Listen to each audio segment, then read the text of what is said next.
What's up, everyone? It's your girl Shay here, and I'm back with another video for you guys. And this is a review on a anime movie that I was contacted about to review, and the name of the movie was called Voyager. And the movie is pretty much about two boys whom are on summer vacation, and they pretty much come through these woods where they are able to play a game, but the game turns out to be a lot more real, and it involves like a mad scientist who is trying to help his son, and involves a lot of other kids in it.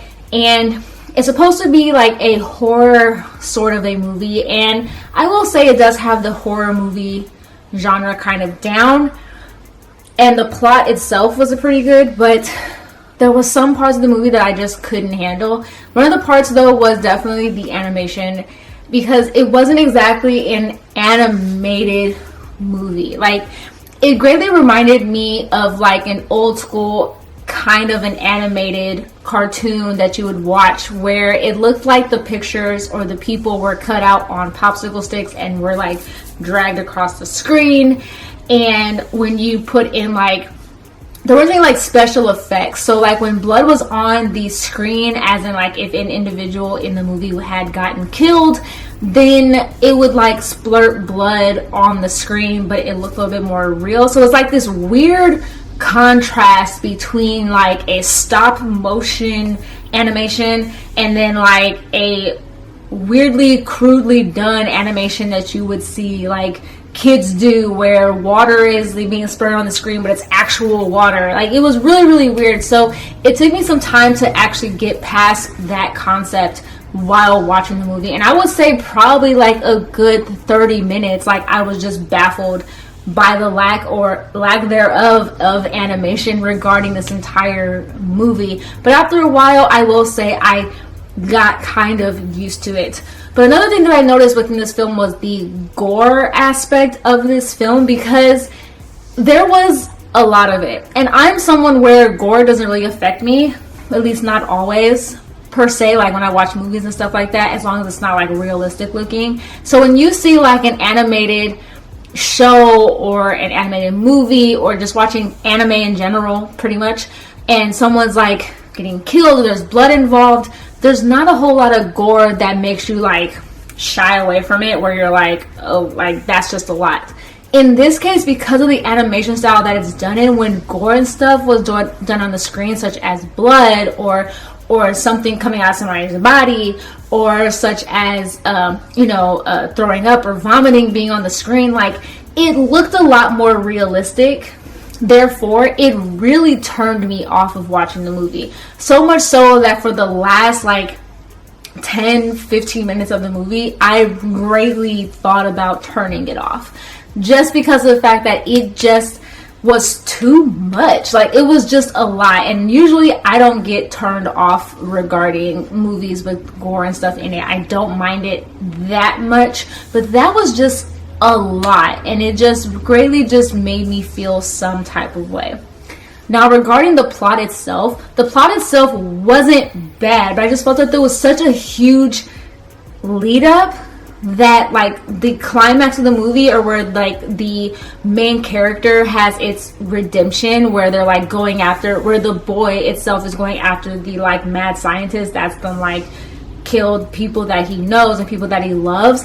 It was in a span of like maybe 20 minutes, if that, maybe 15.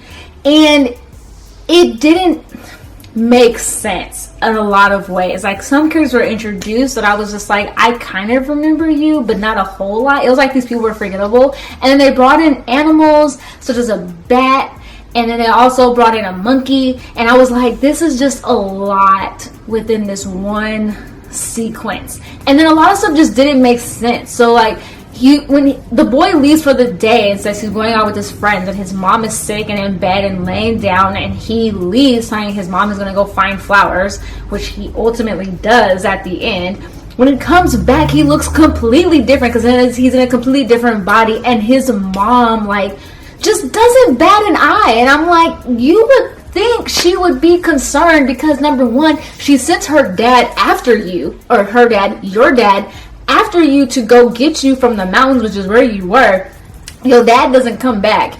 And then also you come back in return and she has nothing to say about your appearance. It was just a lot. And I was like, this isn't a bad movie, but it's not very good either. And I feel like the animation, and between the animation and the gore, like that would really turn somebody off. And there's also certain aspects in the movie where there is some nudity involved, and if you're someone who is greatly affected by that, I wouldn't suggest watching this movie. Or someone that's greatly affected by gore, I wouldn't watch this movie either. There were also like really weird sound effects. Like there's one where the kid like bites an apple and you can totally hear the voice actor going, and you're just like, really? Like that's just a lot. Like it was just a lot, like where I was looking at it going, this can't be for real. And I know that I was asked to watch this movie and give my review about it, so of course I'm not going to sugarcoat what I watched, and I'm not going to sugarcoat how I felt about it, because there was just so much about this movie that I went into it thinking it was something and I got something else. I mean, yeah, that's basically how I felt about it. If you're interested in watching this movie, whether it's because of the fact you greatly want to know what it's about, or you're very much interested in just watching it to see if you feel that it's a bad movie, it is streaming on, not online, but streaming digitally. So it's on Amazon Prime Video, I believe. It's also like on AT&T if you have AT&T DirecTV. It is also on Vimeo, but you have to pay for Vimeo to be able to watch it. I do know that for Amazon Prime Video, it's like $2.99 to rent, so it's not a bad like rental price, but I definitely wouldn't suggest buying this movie per se if you're interested in wanting to watch it. So if I had to literally rate this from like a 1 to 10, as in like a great anime movie, I would probably give this like a 3 or a 4. And most of that is mostly just based off of the plot. I had to majorly take away points regarding the animation and also regarding the gore and stuff involved in this movie, just because of the fact that it greatly turned me off. And because of the animation style, it took me a while to really get into the plot. And I didn't really get interested in the plot until I got past those aspects, and I got turned off again once the whole like gore stuff got involved. But that's my review on this movie. I'm so sorry this wasn't that great of a review, but that's just how I felt about it. And I hopefully, of course, will see you guys soon with another video. Of course, like always, I will leave links down below for my social media accounts, my Instagram, my Twitter, my blog as well. And of course, like always, please give this video a thumbs up. Please subscribe if you haven't already. And of course, like I always tell you guys, stay positive and be nerdy. All right, you guys.